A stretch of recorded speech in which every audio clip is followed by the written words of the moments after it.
పుట్టినవాడు మరణించక తప్పదనే విషయాన్ని అందరూ వినే ఉంటారు. కానీ పాతకాలంలో మనిషికి మరణం ఉండేది కాదనే విషయం మీకు తెలుసా? అవును, మీరు విన్నది నిజమే.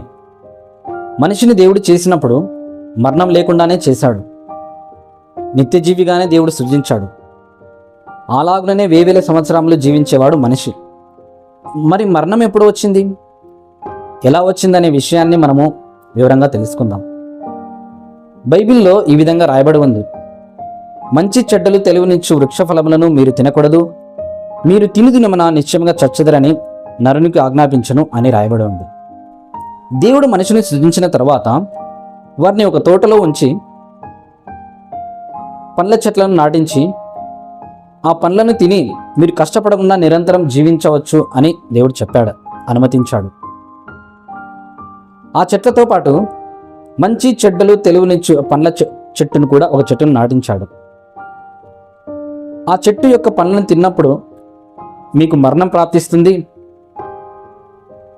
మీలో మరణం అనే నియమం పనిచేస్తుందని ఆజ్ఞ ఇచ్చాడు. అసలు ఆ చెట్టును అక్కడ ఎందుకు ఉంచాల్సిన కారణం ఏంటి అనేది మనం నెక్స్ట్ వీడియోస్లో తెలుసుకుందాం. దేవుడిచ్చిన ఆజ్ఞను మీరి ఆ పండ్లను తిని మరణాన్ని కొని తెచ్చుకున్నారు ఆ కాలపు మనుషులు. మన తాతల నుండి తండ్రుల నుండి ఆస్తులు ఎలా వస్తాయో, కొన్ని వ్యాధులు ఎలా వస్తాయో, అదేవిధంగా మన పూర్వీకుల నుండి మరణం అనే నయం కాని వ్యాధి మనకు సంక్రమించింది. లేదంటే మనిషి నిత్యజీవే. ఈ వ్యాధికి మందు లేదా, ఈ వ్యాధి నయం అవుతుందా కాదా అనే విషయాన్ని మనం నెక్స్ట్ వీడియోస్లో మనం తెలుసుకుందాం.